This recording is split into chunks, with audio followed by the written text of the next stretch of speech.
ایک شخص کو پھانسی ہونے والی تھی۔ رشین لوگ اسے پھانسی دینے والے تھے۔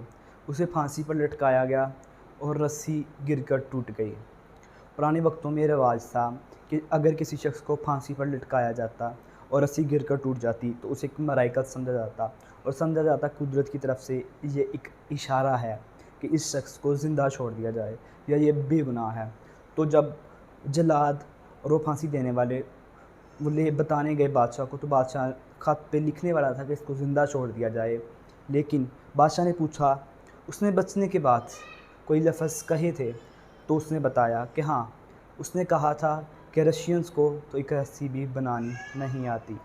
تو بادشاہ نے کہا کہ ہم اس شخص کو غلط ثابت کر دیں گے، ہم اسے بتا دیں گے کہ رشین کو رسی بنانی آتی ہے، اور اگلے دن پھر اسے پھانسی پر لٹکایا گیا، اور اس بار رسی نہیں ٹوٹی اور اس شخص کی موت ہو گئی۔ اگر اس وقت وہ چپ رہتا تو اس کی جان بچ چکی تھی۔ اکثر اوقات ایسا ہی ہوتا ہے، ہم مصیبت میں ہی اس لیے پڑتے ہیں کیونکہ ہم فضول بول دیتے ہیں۔ ہمیں ہمیشہ کم بولنا چاہیے، بلکہ ضرورت سے بھی کم بولنا چاہیے۔ یہاں پر جتنی ضرورت ہو اس سے بھی تھوڑا کم بولنا چاہیے، کیونکہ خاموشی میں ہی عزت ہے۔ اور ایک جنرل، بہت مشہور جنرل، اس نے اپنی قوم کے لیے بہت ساری فتوحات کی، ہر علاقے میں اس کا نام گونج رہا تھا۔ جب وہ واپس آیا تو اس کا بڑے پرجوش طریقے سے ویلکم کیا گیا، لیکن اس نے سوچا کیوں نہ وہ بھی الیکشن میں کھڑا ہو، اور پھر اس نے تقریریں کرنی شروع کر دی، اور ہر تقریر میں وہ لوگوں کو برا بھلا کہتا، خود کی بھلائی کرتا، اپنے اوپوننٹس کی بہت زیادہ توہین کرتا۔ جیسے کہ آج کل ہمارے معاشرے میں یہ کام چلا ہوا ہے کہ ہماری پولیٹکس میں ایک دوسرے کو گالیاں دے کر ووٹ حاصل کرنے کی کوشش کی جاتی ہے، یا جیسے ہمارے ہمسائے ملک میں ہندو مسلمانوں کو غلط کہہ کر ووٹ لے رہے ہیں اور مسلمان ہندوؤں کو غلط کہہ کر ووٹ لے رہے ہیں۔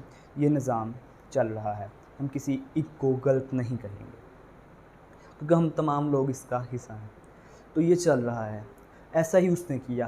آخرکار وہ مہذب قوم تھی، انہیں اس جنرل سے نفرت ہونا شروع ہو گئی، کیونکہ ان کے مائنڈ میں اس شخص کی جو امیج تھی وہ ایک ہیرو تھی، کہ وہ ایک ہیرو ہے، وہ بہت نرم دل ہے، جنگوں میں وہ خون و غارت کرتا ہے، لیکن صرف اپنی قوم کے لیے وہ نرم دل رکھتا ہے، وہ ہر شخص سے پیار سے ملتا ہے۔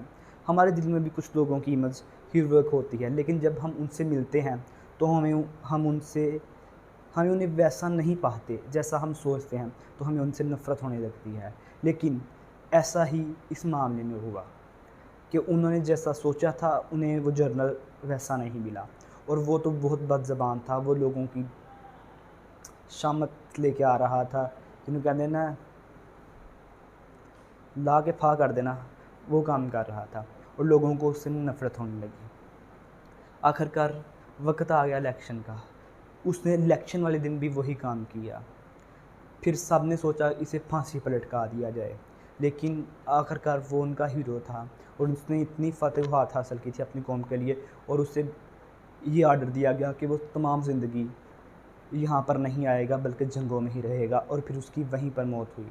یہ صرف اس کی زبان کی وجہ سے، اگر وہ نہ بولتا تو اس کا امیج صحیح سلامت رہ جاتا، اور شاید وہ سلطنت کا فاتح بھی بن جاتا، وہ الیکشن جیت کر حکومت سنبھال لیتا۔ وہ کہتے ہیں نا کرسی کی بڑی پاور ہوتی ہے، لیکن زبان کی پاور اس سے بھی زیادہ ہوتی ہے۔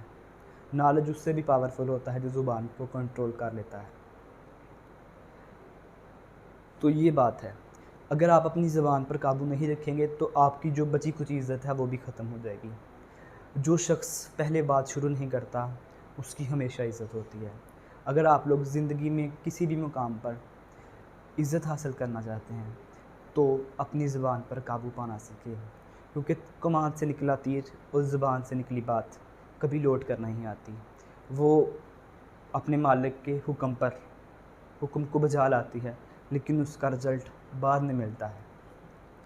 اگر آپ کو میری بات سمجھ آ گئی ہے تو بے شک آپ یہ کوشش کریں گے کہ آپ اپنی زبان کو قابو میں رکھیں، اور ہاں، اگر آپ چاہتے ہیں کہ ہمارا ساتھ بنا رہے تو میرے چینل کو ضرور سبسکرائب کریں، اور بیل آئیکن کو ضرور پریس کر دیں۔ اللہ حافظ، فی امان۔